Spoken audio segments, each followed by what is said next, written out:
Hello everyone, this is professor MH और आज के इस वीडियो में हम लोग डिस्कस करेंगे what are the objectives of portfolio management. Last video में हम लोग ने देखा था, जिसका लिंक मैंने डिस्क्रिप्शन में दे दिया, कि पोर्टफोलियो मैनेजमेंट का मतलब क्या होता है।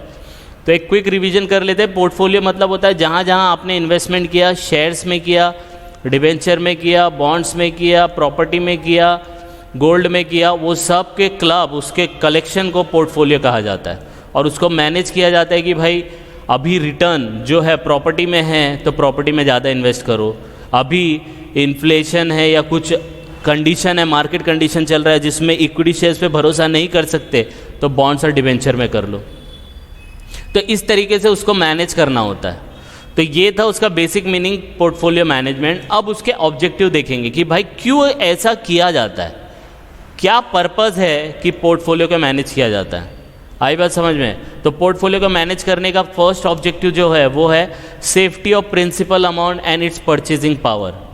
प्रिंसिपल अमाउंट मतलब जैसे आपने इन्वेस्टमेंट किया शेयर मार्केट में 100 रुपये, तो आप क्या चाहते हो, ये 100 रुपये 1000 रुपये बने या 10 रुपया बने? तो आप क्या बोलेंगे, सर 1000 रुपया बनना चाहिए।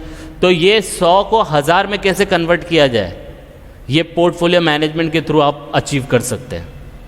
आई बात समझ में?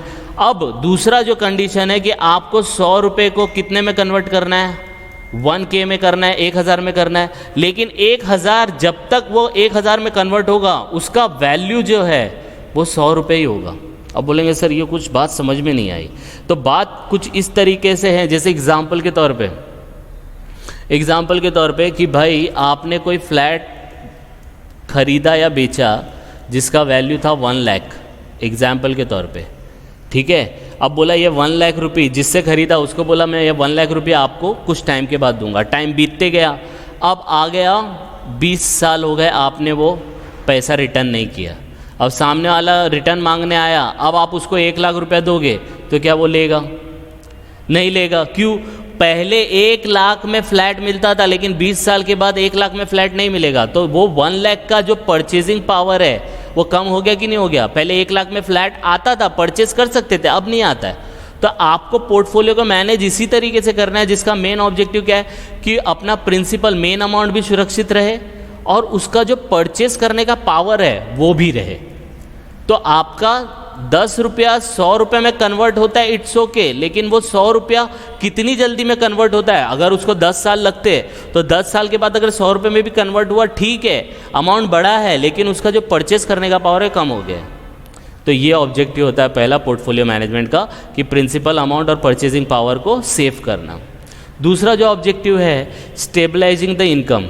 अब कुछ बंदे रहते भाई मुझे ज़्यादा रिस्क नहीं लेना है, तो अच्छा ठीक है भाई 100 रुपये में से एक काम कर, 90 रुपया आप डिबेंचर में डाल दो, 10 रुपया आप शेयर्स में डाल दो।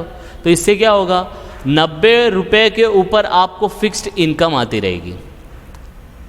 आई बात समझ? और कुछ लोग बोलते हैं नहीं भाई मेरे को इनकम नहीं चाहिए, मुझे ज़्यादा रिटर्न कमाना है। तो वो क्या करते हैं, 90% जो पैसा है वो इक्विटी शेयर्स में डालते हैं और 10% जो पैसा है वो डिबेंचर्स में डालते हैं। आई बात समझे? तो 90% रिस्क ही होता है। ये 99 लाख भी बन सकता है और ये 99 रुपया भी बन सकता है, कुछ भी हो सकता है। तो जिनको स्टेबलाइजेशन चाहिए, इनकम मुझे रेगुलर बेसिस पे मिलनी चाहिए, तो पोर्टफोलियो मैनेजमेंट का यही ऑब्जेक्टिव है कि आपको इनकम कैसे जनरेट करके दे रेगुलर बेसिस पे, उसमें हेल्प करता है। थर्ड जो है help in growth of principal and capital growth. अब आपको प्रिंसिपल अमाउंट जो ये सेव करके देता है, तो सेव भी करेगा प्लस इंक्रीज भी करके देगा ना, तो ये भी इसका ऑब्जेक्टिव, ये पॉइंट यहाँ पे कवर हो गया। तो कैपिटल ग्रोथ होना चाहिए, मतलब 100 रुपया जो आपने इन्वेस्ट किया वो 1000 में कन्वर्ट होना चाहिए with minimum span of time. ऐसा नहीं उसको 10 साल लग रहे हैं। तो सेकेंड ऑब्जेक्टिव जो प्रिंसिपल पोर्टफोलियो मैनेजमेंट का है कि वो जो आपने इन्वेस्टमेंट किया है प्रिंसिपल, उसमें ग्रोथ होनी चाहिए। ऐसा नहीं कि 10 रुपये का शेयर 10 रुपया ही होना चाहिए, तो फिर प्रॉब्लम हो जाएगा। आई बात समझ में? यस और नो? तो ग्रोथ इन प्रिंसिपल के ऊपर भी फोकस करता है। Next diversification. तो आपको रेगुलर बेसिस पे इनकम भी चाहिए, प्रिंसिपल अमाउंट भी सेफ होना चाहिए, वो टाइम टाइम पे बढ़ते भी रहना चाहिए, उसका परचेजिंग पावर भी कम नहीं होना चाहिए, तो ये कब पॉसिबल है? तो आप एक ही जगह पे कंसंट्रेट करोगे, एक ही जगह पे इन्वेस्ट करोगे तो ये पॉसिबल नहीं है। तो आपको क्या करना पड़ेगा? इन्वेस्टमेंट 4-5 जगह करके रखना पड़ेगा। तो कहीं से अगर लॉस हुआ तो दूसरे के प्रॉफिट से वो सेटअप हो जाएगा। तो डाइवर्सिफिकेशन, पोर्टफोलियो मैनेजमेंट का ऑब्जेक्टिव ये है कि डाइवर्सिफाई करता है, एक ही जगह इन्वेस्ट नहीं करता है, जिससे आपका जो मिनिमम रिस्क है वो कम हो जाता है और रिटर्न मैक्सिमम हो जाता है।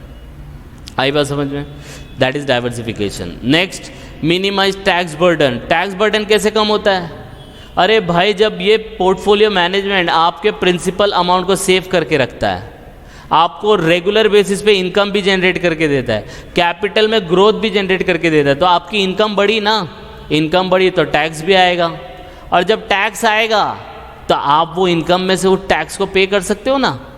और आपको गवर्नमेंट ने ये भी बताया कि अगर आपने इन्वेस्टमेंट म्यूचुअल फंड में किया और कहीं पे इन्वेस्टमेंट किया, LIC ले लिया, तो उसका आपकी इनकम में से वो चीज़ें का डिडक्शन मिल जाएगा, और डिडक्शन मिलेगा तो आपका जो इनकम है वो डाउन होगा, और इनकम डाउन होगा तो टैक्स भी कम हो जाएगा। तो पोर्टफोलियो मैनेजमेंट का ये भी ऑब्जेक्टिव है कि आपके ऊपर जो टैक्स बर्डन आ रहा है उसको कैसे कम किया जाए, तो उसके लिए कहाँ कहाँ आपको इन्वेस्टमेंट करना है। तो पोर्टफोलियो मैनेजमेंट आपके टैक्स बर्डन को भी मिनिमाइज करता है। नेक्स्ट जो दिया है लिक्विडिटी। लिक्विडिटी का मतलब होता है easily convert into cash. Cash में जो ईजिली कन्वर्ट हो जाए उसको हम लोग लिक्विडिटी बोलते हैं। तो लिक्विडिटी आपको इस तरीके से ऐसे शेयर्स में इन्वेस्ट करना चाहिए या ऐसी जगह इन्वेस्ट करना चाहिए कि जब कभी भी आपको पैसे की ज़रूरत हो ईजिली आप उसको बेच दें और पैसा आपको हाथ में मिल जाए। आई बात समझ में? जैसे एग्जाम्पल के तौर पे आपके पास गोल्ड है, आपके पास प्रॉपर्टी है, आपके पास शेयर्स है। अगर आपको पैसे की ज़रूरत है, अभी चाहिए 1 घंटे में, तो आपके पास अगर गोल्ड रहेगा तो गोल्ड जाके बेच दो, आपको पैसा मिल जाएगा। आपको 2-3 दिन में ज़रूरत है पैसे की, तो आपने शेयर्स में इन्वेस्ट किया है, शेयर्स बेच दो, 2 दिन में आपके अकाउंट में पैसा आ जाएगा। आपको पैसे की ज़रूरत है 1 महीने बाद, 2 महीने बाद, 6 महीने बाद, तो प्रॉपर्टी बेच दो। तो पोर्टफोलियो मैनेजमेंट का ये भी ऑब्जेक्टिव है कि आपको इस तरीके से डाइवर्सिफाई करके देगा इन्वेस्टमेंट, जिससे इनकम भी आती रहेगी, कैपिटल ग्रोथ भी होगा और आपको लिक्विडिटी के भी बेनिफिट मिलेगा। लिक्विडिटी मतलब आप कोई भी चीज़ को इजीली कैश में कन्वर्ट भी कर सकते हो। आई बात समझ में? तो पोर्टफोलियो मैनेजमेंट आपको इसकी भी ऑब्जेक्टिव अचीव करने की बेनिफिट देता है लिक्विडिटी की। लिक्विडिटी का प्रॉब्लम है वो भी कम करके देगा। आई बात समझ में? लास्ट जो है मार्केटेबिलिटी। मार्केटेबिलिटी मतलब अरे भाई आपने डाइवर्सिफिकेशन किया ना, आपने स्टेबलाइज किया ना इनकम को, कैपिटल ग्रोथ को किया ना, तो आप उन जगह पे इन्वेस्ट करो कि वो शेयर्स हो, वो डिबेंचर हो, वो या वो चीज़ हो जिसको मार्केट में इजीली आप बेच सकते हो और ख़रीद सकते हो। तो इस तरीके से होना चाहिए। आपने वो चीज़ खरीद ली जो कोई ख़रीदता ही नहीं है। एग्जाम्पल के तौर पे अभी जैसे मैंने कहा कि आपने कोई NFT खरीद ली। अब कुछ 1-2 साल अगर पीछे जाओगे, 2 साल पहले, तो NFT का बहुत डिमांड था, लोग खरीद रहे थे और परचेस कर रहे थे। अब सब सेल कर रहे हैं, खरीदने वाला कोई नहीं है।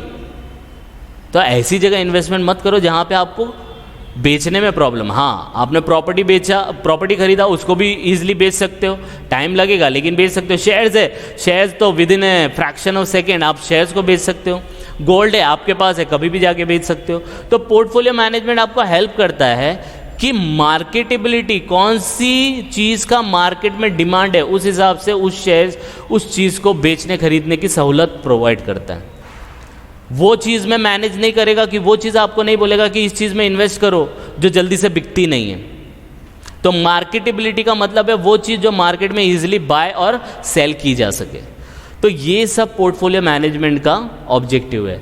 आपका प्रिंसिपल अमाउंट सुरक्षित रहे, आपको स्टेबलाइज ऑफ इनकम मिले, मतलब इनकम भी रेगुलर बेसिस पे मिलती रहे, कैपिटल में भी ग्रोथ होती रहे, 100 का 200, 200 का 400, 500 बढ़ते रहे, डाइवर्सिफिकेशन करे जिससे रिस्क कम हो, टैक्स में भी आपको टैक्स भरने का भी आपको बोझ ना लगे, बर्डन ना लगे, लिक्विडिटी ईजिली कैश में कन्वर्ट हो जाए, जल्दी से मार्केट में बिक जाए या खरीद ले, मार्केटेबिलिटी होनी चाहिए। तो these are the objective of portfolio management.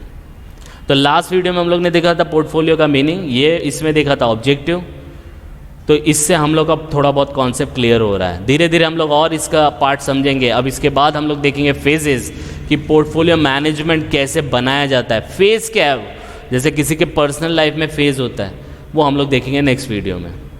अब आप लोग को यही लग रहा होगा कि सर 5 से 10 मिनट का आप वीडियो क्यों एक साथ सब डाल दो।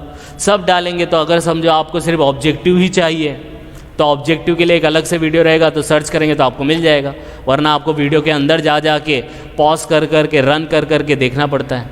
तो the logic behind preparing this small video, कि in order to get the topic का डिटेल, कि टॉपिक कौन सा चाहिए उसका डिटेल एकदम फ्रैक्शन ऑफ सेकेंड में मिल जाए। तो जस्ट गो थ्रू इट। कुछ लगता है तो आप कमेंट करके बता सकते हैं। तो जस्ट गो थ्रू इट। कुछ डाउट आएगा तो please comment, and please like and subscribe for more videos. Thank you.